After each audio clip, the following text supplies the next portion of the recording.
Hi, we're back again. Um, I want to talk today a little bit about things that we have not done well. We talk a lot about what we have done well and learn from that. But there are also things people don't do well, but learn from that. And an important topic that we touched was retirement, how to retire well, and what are the kind of things people should do. But not everything goes according to plan. So there are often some faux pas. So Malini's gonna Okay, talk a little bit about so it. I have been, when we say retired, we're talking about part time because both Dothan and I work part time. I retired from my full time job a little over 3 years. And it's kind of, I was looking back and thinking, if somebody were to ask me, actually, Nutan did ask me, because she retired much later. I am not retired, I'm not retired either. but you claimed it to be retirement. Okay, I never sorry. did. Okay, that is true. That is true. The reason I used the word retired is to get my pension from the state. It is considered retirement pension. So Yes. that was the reason for doing it because I do get that pension. But you're right. I work half time, and you work maybe a little bit more than half time. So when I was looking back, now I would have to say, I think what I did worked for me. But there are some things that, looking back, I realized that, wow, I could have done things a little bit differently. The timing is perfect. I feel that I actually retired at a time which made sense. I was 68. It gave me enough time to, I feel, continue to work part time, be energetic, and do things in the other time. I think one of the things is, and I'm going to use the word working full time till you are much older, may work for some people, but you really are going to lose out on the amount of extra time that you could do a lot of other things. Life, you miss out on life unless your work is your life and you want to drop dead at work.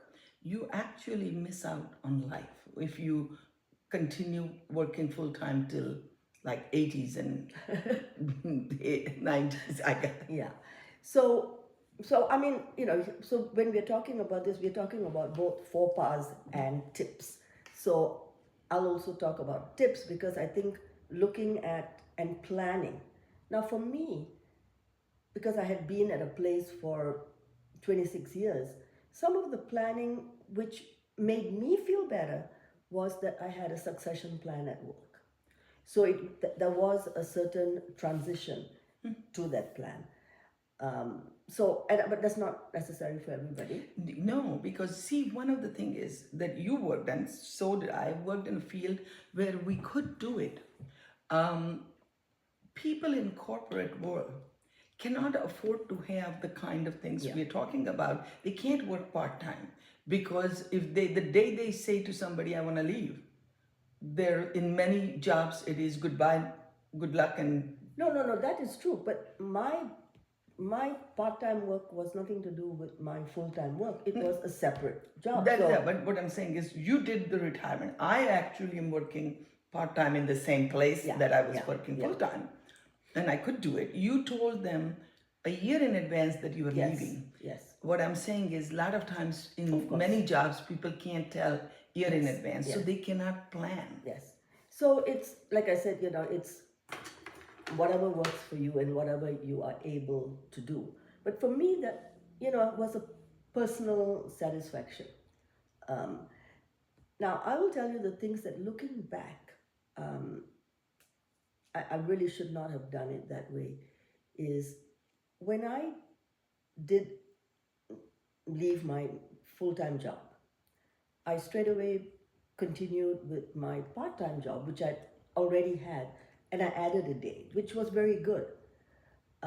What I found really difficult to fill in was the time, the extra hours that I ended up getting.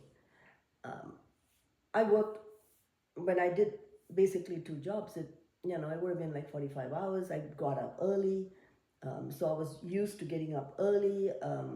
Came back, and you pretty much do everything you need to do. It's not as if, wow, suddenly when you're retired, you now have you're not you're. It's everything that you're supposed to be doing. You do. It's just that you're cramming it in a smaller time. But here, I really felt that I had difficulty because I had my sleep was a big part of what I had to work on. Might have been easier if I transitioned it a little better, but I don't know how I would have been able to do that. I couldn't actually transition down to, 3 days or thing. In my work, I would not have been able to do that. But that was difficult. And so what I ended up doing was filling it with a lot of activity. Setting up Lunches. meetings, setting up lunches, doing things. So somehow I ended up actually, in some way, a lot of busy work, um, meaning nothing, doesn't actually do anything. But I just felt it took me 3 months. I think looking back, I should have actually spent that extra time decompressing. Yes. Doing things which later I did, because later I put in things like meditation, work on my sleep. I now sleep 2 hours more every day, take naps. So I think that one of the things is when you are retiring or decreasing your work is to realize that the first thing you want to do is let your body in a way heal, you know, like not downsize, but like downsize your activities and not fill it with a lot of stuff. One of the things, it's funny, but it is a similar thing, is when people go through divorce, one of the advice is always is don't start dating right away. Or one of the spouse dies, don't start dating right away. Take some time to be alone, be with yourself, find out who you are. Yeah. Because before starting a new relationship, because many people, like their early relationships have been young, the same way, most of the people have been working for a long, long time. And jobs sometimes is fulfilling, sometimes for money, sometimes. So take time to find out. Yeah. What are the kind of things you like? Who are the kind of people you want to interact with? And not fill everything right away. It's so funny because the people you want to interact with, I think that's a very good point. Because in the beginning, I had a lot of people that I went out for lunches with. Quite often, I really didn't want to go for another lunch with them. I mean, it was like, I'm like, okay, that was nice. Now move on, And eventually, you kind of get a group of people that you really want to hang out with, and then you kind of move your days now. So that means from weekly lunches, it may become monthly, and which is fine. It is also not everybody at work that you get along great can be your retirement buddy. Oh, that's a very So good point. often people say, "Oh, we're gonna so and so." I loved hanging out with them at work, but it's not the same because their outside interest and your outside interest may be polar opposite.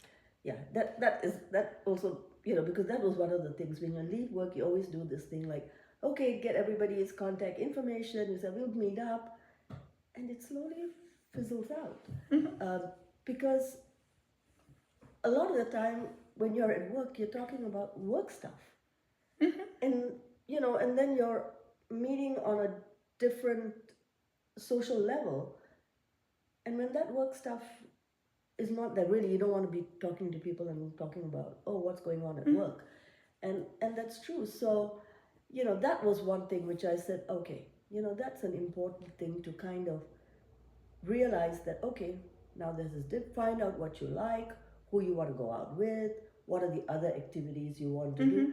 But I also would say, remember that that extra time you have is also to do nothing.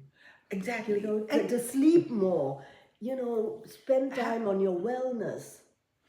it's also, sometimes people make mistakes after they retire, that they want to do what people think we should do when they retire, or travel more, or do they pick up a hobby, or learn something new. We talked about that, oh, these are the tips of things to do, but it may be that that may not be for you.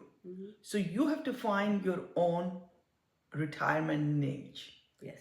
And And sometimes you're some going to have to try a few things and you find, oh, you know, certain hobbies and don't really like it. That's fine. You know, and you end up having a certain number of things that you like doing.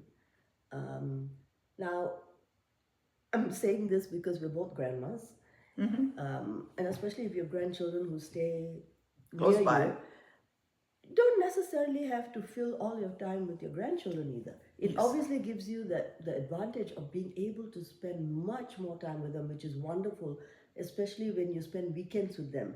And then you have a few extra days, 3 days in the week. You can really enjoy being with them.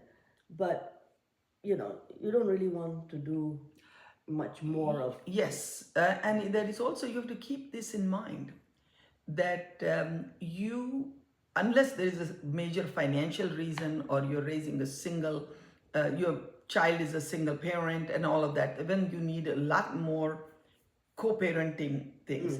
But you have to keep in mind that you do not become a co-parent.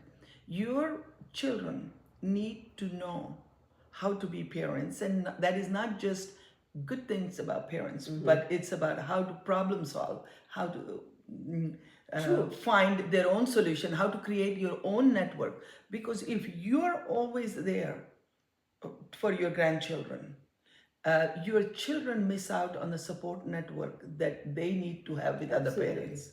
Absolutely. So we So, can close up now. yes. So when, you know, I would say my 2 cents, one is kind of look at the planning, which everybody does. If there are things that you can sort of plan a little bit more before you actually retire, that helps. Um, the other thing is really use the extra hours without filling it up. Use that time to let your body heal, decompress, de stress. Even like me, I loved my job, but I really felt that I had to get to learn how to be inactive and learn how to do nothing. And finally, when you say goodbye to your work friends, mean it. Some of them may become your personal friend, but most of them won't. Yeah, yeah. So, no need to mourn them.